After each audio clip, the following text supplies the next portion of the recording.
Augustin, and welcome everyone. As Augustin noted, the crypto universe is in turmoil right now.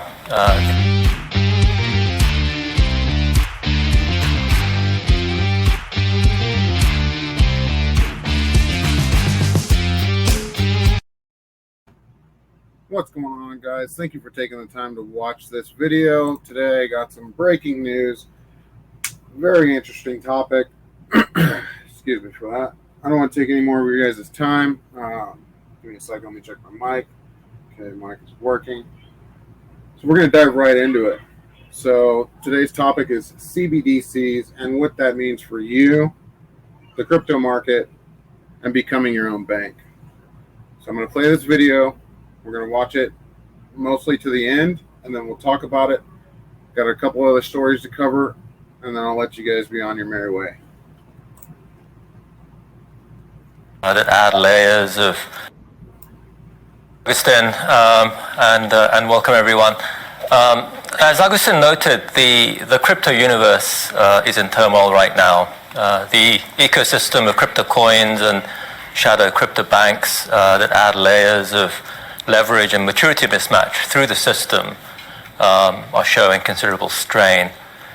And as Augustin noted, the prices of crypto coins have crashed. They are, many of the lesser known coins have seen their prices fall by 90% or more relative to their peaks last year. Now, crashing prices and runs on shadow crypto banks highlight the risks to financial stability. And clearly addressing these risks is indeed an urgent policy challenge. But while we address these urgent challenges, we should not lose sight of the deeper structural flaws in crypto that make it unsuitable as the basis of a monetary system. And we need to keep the longer-term structural issues on our dashboard as we think about the future monetary system. Now, what are these deeper structural flaws of crypto as money? As Augustin noted, the first clue lies in the role played by stablecoins. Stablecoins, as you know, are cryptocurrencies that aim to maintain a stable value relative to traditional currencies, such as the US dollar. But the prevalence of stablecoins show the pervasive need of crypto to piggyback on the credibility of central bank money. It is a sign, if you like, of the search for a nominal anchor. And yet, as we've seen, stablecoins are often far from stable. The market value of the Terra stablecoin, which had been the third largest, collapsed over a few days in May. Crypto started by turning its back on central bank money, but it has quickly rediscovered the need for a stable unit of account, which is best provided by real money issued by the central bank. So if you like, the prevalence of stablecoins shows that if central bank money did not exist, it would need to be invented. The same goes for money's role as a medium of exchange. Money is a social convention. We accept money because we expect others to accept money in the future. And money is the perfect example of the benefits of network effects, which entails this virtuous circle of greater use and greater acceptance. But crypto doesn't work like that. What is striking is that there has been a proliferation of crypto coins. The result has been the extreme fragmentation of the crypto universe. If crypto were suitable as money, we would have expected one crypto coin around which everyone coalesced. Instead, we have a severe form of fragmentation of the crypto universe, with over 10,000 crypto coins jostling for a place in the limelight. And gone is any pretense that crypto money can serve a coordination role. Now, the reason for the fragmentation of the crypto universe is that crypto runs under the banner of decentralization, where settlement is done through consensus formed by validators. Now, who are these validators? The validators can be miners, as in Bitcoin, or large holders of coins, or so-called whales, as in a proof-of-stake system.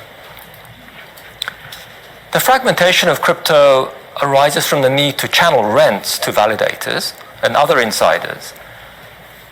And one way that rewards are kept high is through congestion.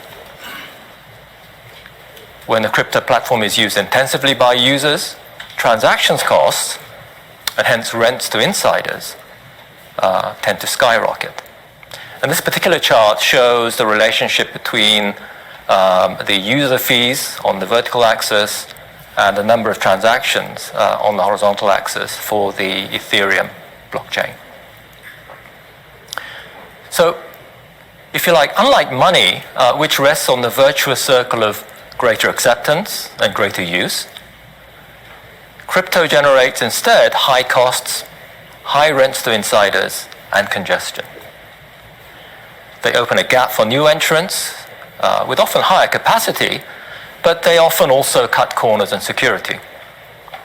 In fact, finding the right capacity at the outset is like balancing on a knife edge. And let me explain that. As I've explained, congestion, if you like, is a feature, not a bug, of crypto.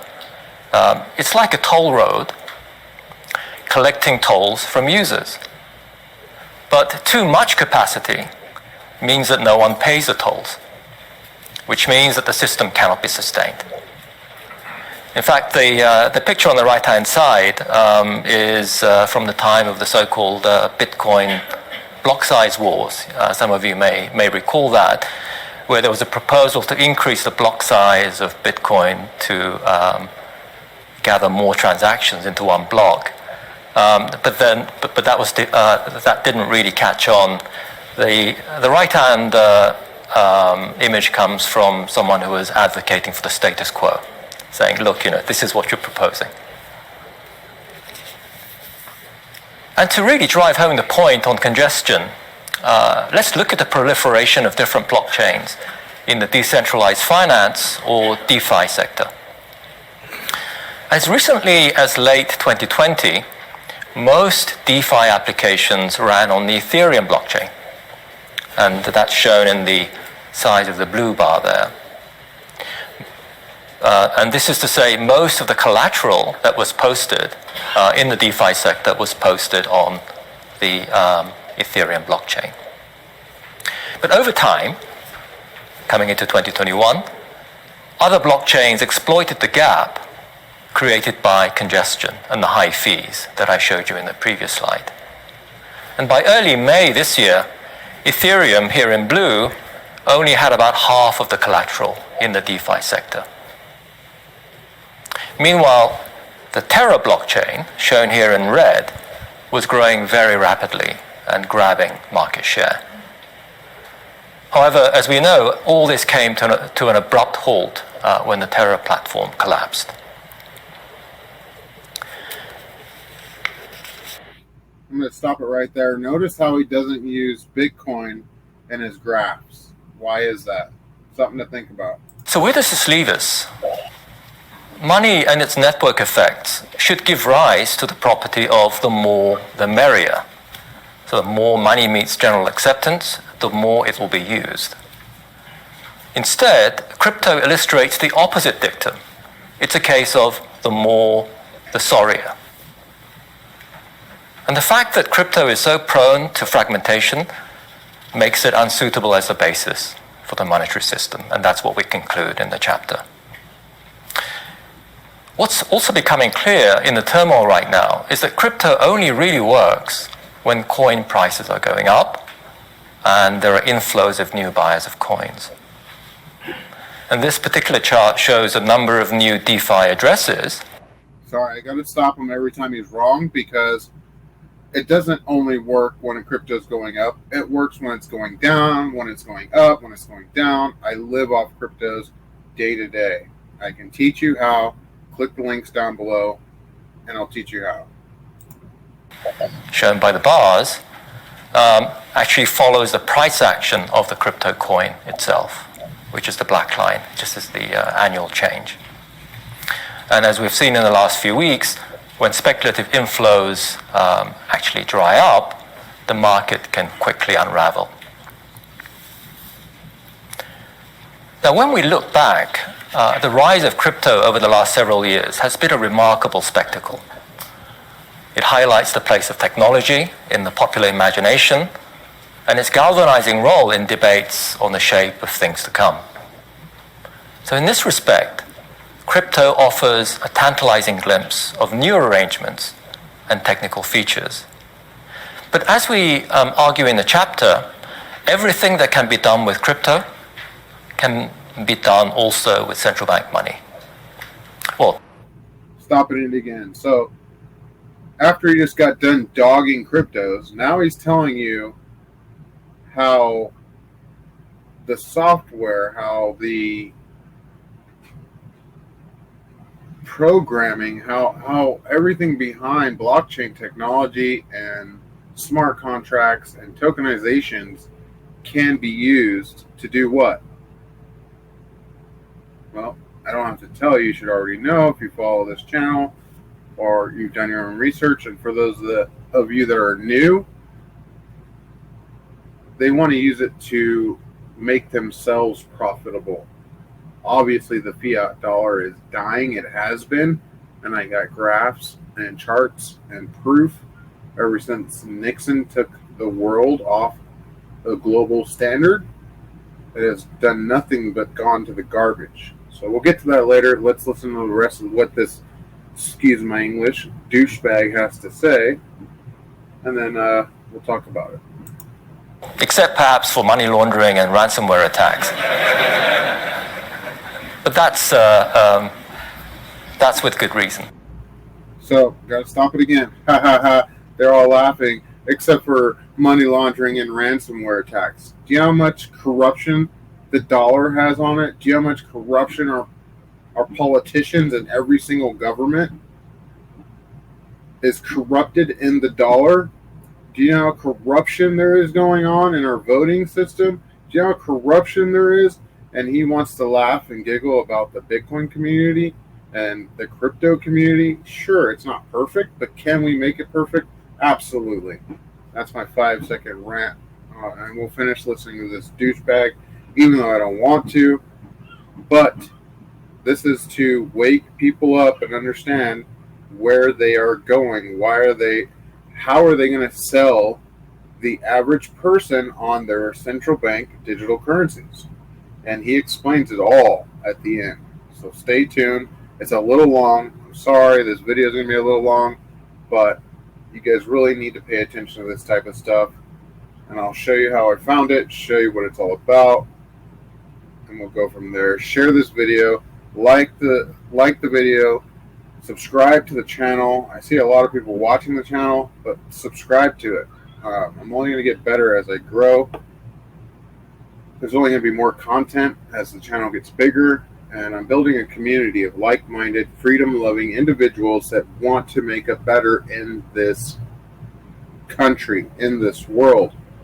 So, without further ado, let's keep going on with the rest of what this douchebag has to say. Excuse my French if there's kids watching. Try to make it a family-friendly channel, but it's hard when you listen to guys like this. I mean, just look at his smirk on his face now. I bet you how fat his pockets are while we're all struggling trying to fill up our gas tanks. So as Augustin showed, our vision for the future monetary system, as laid out in Chapter 3, is the fusion of enhanced technical capabilities around the core of the trust provided by central bank money. And central banks are uniquely positioned to provide the core of the future monetary system. After all, they issue central bank money, which serves as a unit of account in the economy. And from the basic promise that's embodied in the unit of account, all other promises in the economy follow. And of course, the second fundamental role of the central bank building on the first is to ensure the finality of payments by using its balance sheet. So the metaphor that we use for the future monetary system is that of a tree. Its solid trunk is the central bank and central bank money, and the tree supports a rich and vibrant ecosystem of services provided by private sector institutions and arrangements. In this tree, the ecosystem is rooted in the settlement on the central bank balance sheet, and this is the metaphor that really comes in. Everything is rooted in the settlement on the central bank's balance sheet. Now, what are the components of this monetary system? As the foundation, we have central bank money, or M0, which supports the monetary system. But building on central bank money are the commercial banks and non-bank payment service providers, or PSPs, who take on the customer-facing activities. And within this structure, we can envisage a superior representation of central bank money available to banks and non-bank PSPs through wholesale CBDCs. If these wholesale CBDCs operate with distributed ledger technology, or DLT, they could incorporate additional functionality. And these functionalities are fully compatible with the requirement of using real names rather than hiding behind private keys, as is the case in crypto. So, how is finality attained in permissionless DLT platforms using real names? And the mechanics can be explained through a simple analogy of passing on a physical banknote. The recipient of a physical banknote, here it's person D at the end of this chain, wants to be assured that the note is genuine and not counterfeit. In a CBDC platform, this can be done by proving the source, the origin or the provenance of the money. Now, in the case of crypto, the provenance is proved by publicly posting the full history of all transactions with all the private keys all listed. Of course, when real names are used, such public posting would violate privacy and would be unsuitable as a payment system. No one else needs to know where I buy my groceries.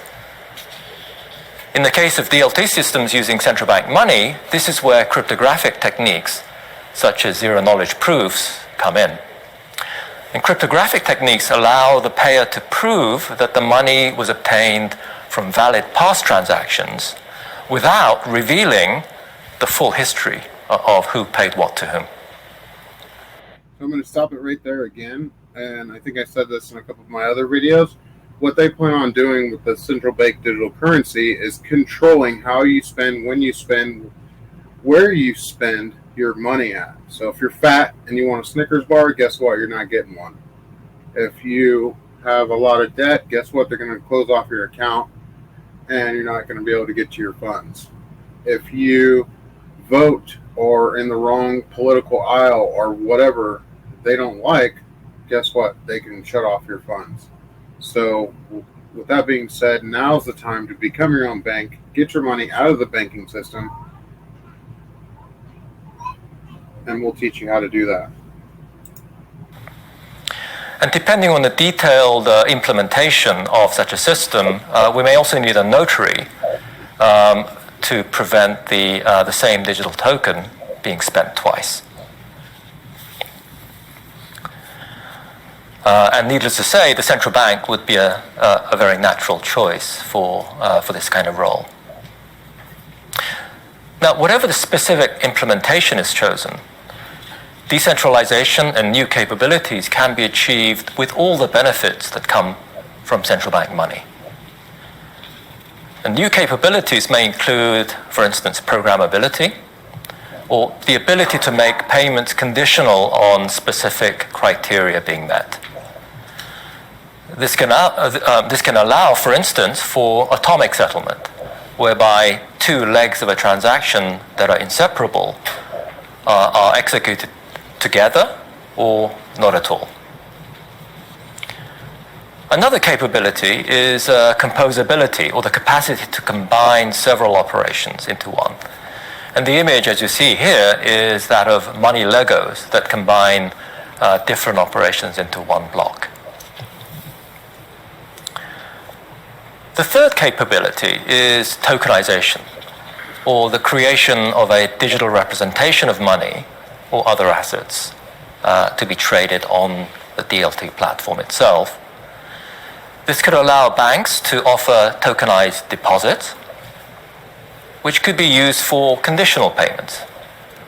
So how would this work? The classical notion of settlement through the book entries of intermediaries can find new expression on these DLT platforms, where tokens are transferred in settlement rather than through book entries. So in this respect, the economics remain the same, but the technological medium progresses. In this way, wholesale CBDCs could support the settlement of the purchase of assets, for instance. So here, for example, the buyer of a house may wish to make a large payment, but a large payment to the seller of the house, but conditional on the title of the house being transferred. Now, from the seller's perspective, the seller wants to ensure that the title is transferred only on condition that the money is received.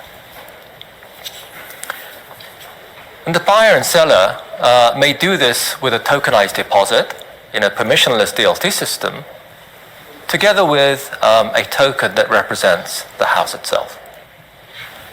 In the background, the wholesale CBDC helps this transaction to settle. And those movements all occur in one bundle.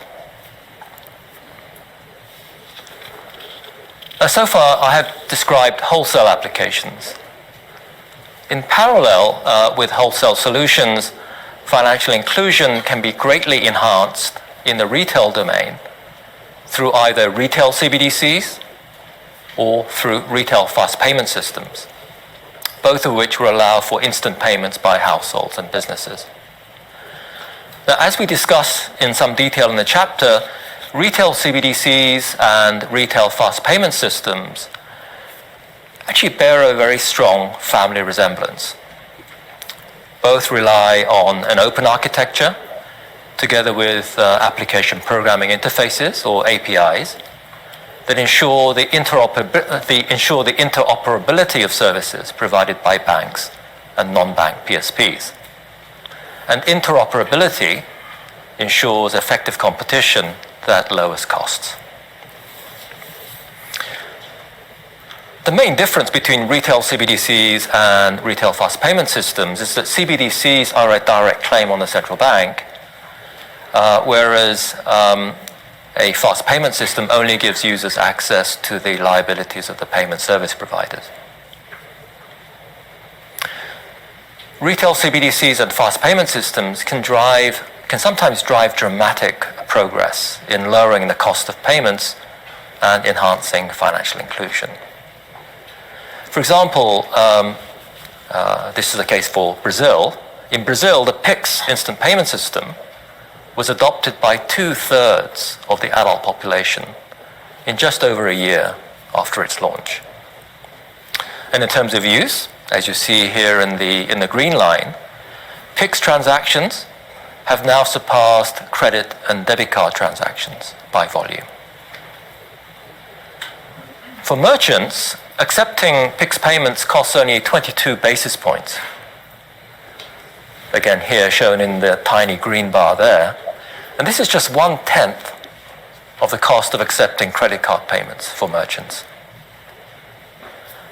And additional work, which you can read about in the chapter by various central banks, show that retail CBDCs hold similar promise as these retail fast payment systems, particularly if they're designed with interoperability and financial inclusion as the key goals. Now, we started with a tree as the organizing metaphor, but when we zoom out, we get to the canopy of the forest, where the tree branches meet.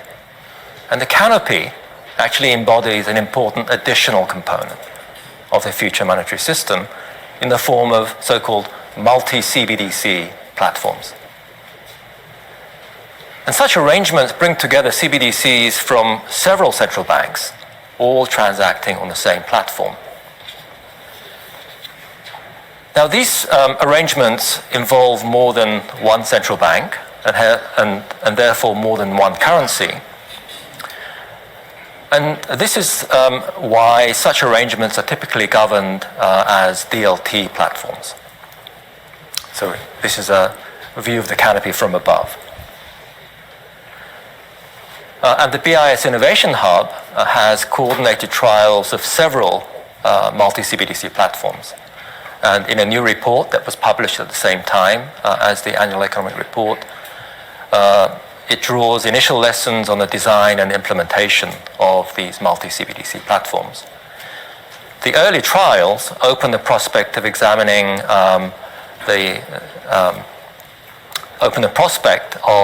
examining richer ecosystems with a diverse range of private sector service providers. Of course, the full extent of possible innovations is difficult to foresee. But one thing is for sure, all of them will be supported by the tree, firmly rooted in the ultimate settlement on the central bank's balance sheet. So, let me conclude. Central banks, as guardians of the monetary system, are embarked on a long journey in fulfilling the vision of the future monetary system.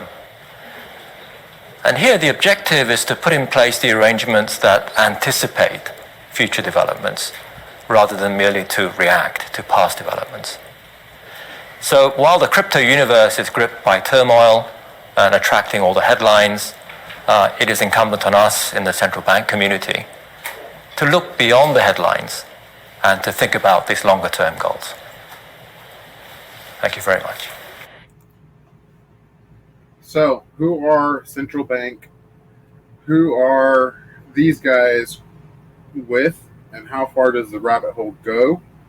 When does CBDCs become a problem? And how does that affect you? So first of all, let's pull up a article. Let me go ahead and share my screen. Give me a second. I'm going to go to share screen.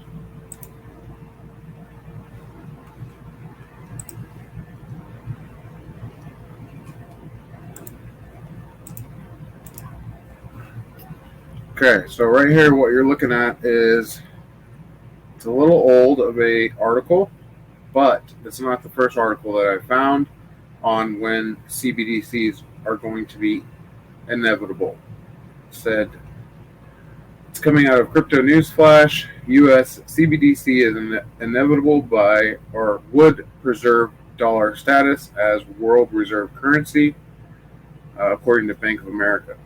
So, a US central bank digital currency, which is a CBDC, known as the Fed coin, is an inevitable evolution of today's electronic currencies. The Bank of America said in Monday report they believe that the Fed coin will launch within the next decade and will be critical to the U.S.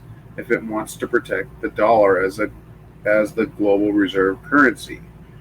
CBDCs have become the hottest area of research and development for central banks all across the world. As the world marches into a digital finance era, countries like Nigeria and the Bahamas have already launched their CBDCs, while others like China are conducting extensive pilots in readiness for the official launches. The U.S. has been lagging behind its peers, but according to the Bank of America, the Federal Reserve must kick its CBDC efforts up a notch, or it risks having the U.S. dollar lose its place in the global financial system.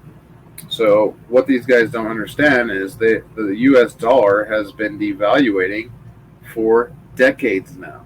and it's already losing. They took us off the gold standard. Now they're taking off the oil standard. What standard do we have left to say that the dollar is backed by? I'm going to pull up a chart right here. Yeah, this is old. This is as of 2015. 40 years ago today, Nixon took us off the gold standard. A lot of people don't know that. I know a couple people that don't understand that we are no longer backed by gold. Our dollar in the United States is no longer backed by gold. So what did they back it by? Oil. Well, now with our current administration, and I don't care what side of the aisle you're on, what they're doing is absolutely nonsense. And they're destroying America's dollar so they can usher in their control system of central bank digital currencies. So it says right here, Nixon taking America and the world off the gold standard, making many promises that were promptly broken. For instance, President Nixon promised the dollar would retain its full value. It's only worth about 19 cents today of what it was worth in 1971. So this was in 2015. So you can imagine, after the last 2 years of turmoil and nonsense and all the fiat printing that not only America has done, but the globe has done, where our dollar is today. So what happens when you come to a country like this? Sri Lanka president plans to resign as protest reignites. Thousands storms the residence demanding his exit. Bankrupt nation. Been a virtual standstill amid fuel shortages. So is that what you guys want here? Do you not want to have control of your own freedom, your own wealth, your own finances, or become your own bank? Because that's what's going to happen. It's already happening around the globe. People are losing their wealth. The middle class is being shrunken down into nothing. Literally, physically, financially, freedomly. If you don't get this video out to everyone and watch it now, I wouldn't be shocked if they took it down, because I'm diving too deep down the rabbit hole and they don't want people to know the truth. So when you go back over here to find out what is the, I'm not going to say it, well, screw it, I'll say it, the BIS, who are they involved with? Well, this old company or group, whatever, right here. And it says Bank for International Settlements, BIS. The Bank for International Settlements is an international organization fostering international monetary and financial cooperation and serving as a bank for central banks. How do you serve as a bank for central banks? Well, it acts as a forum to promote discussion and policy analysis, a center for economic and monetary research, a prime counterparty for central banks in financial transaction, and as an agent or trustee in connection with the international financial operations. Its head office is in, look at these words right here, Basel, Switzerland. Now, if anybody goes back in history and looks up Basel, Switzerland, you'll understand what's going on. And I digress right there. And it has representatives' offices in Hong Kong, SAR, and Mexico City. Now, when you look up what this group is all about, sorry about that, this group is all about, see my cursor? And then you go down here and you do a little bit of research. You can look up all this stuff yourself. Our mission, our impact, leadership, global leaders, the Foundation for Social Entrepreneurship, and then right here, the Center for the Fourth Industrial Revolution. Go ahead and figure that out. I know I just can't get too much into it on YouTube. That's why I have a Patreon. Click the link down below, and you can ask questions. We can dive into it together and move on from there. So the next one is the U.S. dollar devaluation. On August 15th, 1971, President Richard Nixon temporarily suspended the gold standard, the rule that $35 could be redeemed for an ounce of gold. Thus, every dollar printed by the U.S. government would need to be backed by real gold held in custody of the U.S. government. So if they can't even hold gold in their central banking system, their bank, whatever system they had back then, and then give you the right amount of fiat that's backed by that, what makes you think because they have a central bank digital currency, they're going to do much better now? They've changed. No, they're the same old corrupt bastards, excuse my French, that have always been there, that will continue to be there as long as we allow them to be there. We, the people. It says, thus every dollar printed by the U.S. government would need to be backed by real gold held in custody of the government. This prevented the government from printing as many dollars as they wanted, and thereby decreased the purchasing power of the dollar. Once the gold standard was severed, inflation, which means severed was taken away from the gold standard, inflation skyrocketed, as seen in the chart below. So yeah, if we go down here and look back in between 1910 and 1915, we were at the right ratio. Then it went up 97.96%, dropped down a little bit more. 1940, 1950 started going up. 1960 up, 1970 up, 1980, and around the time I was born, we were already inflated. So now look where we're at, and this is 2015. So I can get some other charts that shows where we're at today. We're up here. We're over here somewhere. Over here, and there's no plan for them to come back down to here ever. They don't want it to. You know why? Because these people have become multi-gazillionaires. They have become corrupted. They have become all that under the dying fiat debt-based system. They keep you guys in debt. They keep us all in debt in order to empower themselves and enrich themselves. So what everything that dude just talked about was nonsense. So he bashed on cryptocurrency, bashed on Bitcoin, so he can sell you on central bank digital currencies, which we know have failed. You look right here and you can see that their system fails every time. Moving on. Running on 37 minutes. I know you guys got things to do. But on the good news side, crypto whales are pouring capital into one Ethereum-based altcoin as Bitcoin taps 22,000 on-chain data reports. So new data reveals Ethereum whales pouring hundreds of thousands of dollars into one altcoin as Bitcoin rises to 22,000.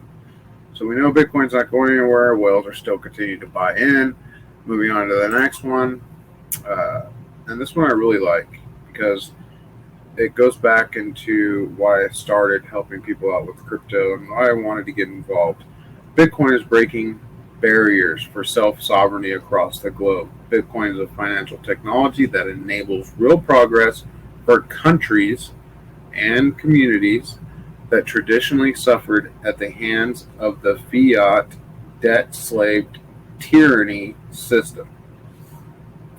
This is an opinion editorial by Renetta. That's the person who's writing this article.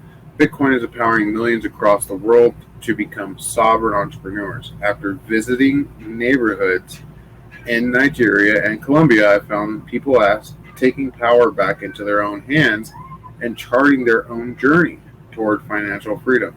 What we're seeing are communities removing borders and limitations and revolutionizing money without the need for a middleman or an authority like your government, like this right here, like this right here. So they're taking their freedom into their own hands, and it can't be better than that. Yes, becoming your own bank comes with responsibility, comes with understanding how money works, and not going out and spending money on stupid crap. So when all of your friends are out partying and going on vacations, you're saving, you're waiting for the dip to buy more. It says in Kenya, peer-to-peer financing is driving the next wave of Bitcoin adoption. Just last year, the country had one of the highest rates of grassroots adoption across the world, alongside Nigeria, South Africa, and Tanzania. We're seeing a country where Bitcoin works for 100%, not the 1%. For people like Andre, Bitcoin is life and a chance to experience a brighter financial future. With a focus on Africa, we'll also take a look at Paco as he travels through Africa using Bitcoin to educate and demonstrate its powers. So that's huge. There's the guy right here, and it talks about how he's using Bitcoin to transform communities. We also have done that in our own platform with the Haiti project. We took care of a lot of kids in Haiti. They got, I think we raised over $10,000 or $15,000 for them to take care of their medical and financial needs for that community. And that stuff is huge. Bitcoin and crypto is life-changing. Of course, the central banks, the government banks, the Fed, they don't like any of that. They want you to be suffering. They want you to spend every last penny in taxes and pay them all your money. So you live paycheck to paycheck. You're unhappy, pissed off, and broke. And then they throw the political scam out there to where they separate the country and make you guys fight over what you think is right or wrong when all it is brainwashing. But that being said, moving on to the last little bit here, fiat leak. So right now, Bitcoin's sitting at $21,983, and these are the amounts traded in past minute, and it shows you why Bitcoin is not going anywhere. So everybody who says it's dead, it's a waste of time, it's a Ponzi scheme, blah blah blah blah blah. Well, do you see all these transactions? They're going into all these different countries. You can look this up yourself at fiatleak.com. Just go ahead and check it out. And it goes into all kinds of different countries that are purchasing Bitcoin. And then you can also check out other coins. So 1inch, Aave, ADA, Algo, so on and so on. So with that being said, guys, thank you for taking the time out to watch this video. Hope you guys got what you needed to get out of it and understanding what CBDCs are and what cryptocurrency and Bitcoin can offer you and how you can become your own bank. Go ahead and if you made it all the way through the video, leave a comment. Don't be scared. Help grow this channel because I want to help grow this community. Like, share, subscribe, and have a blessed day. Take care.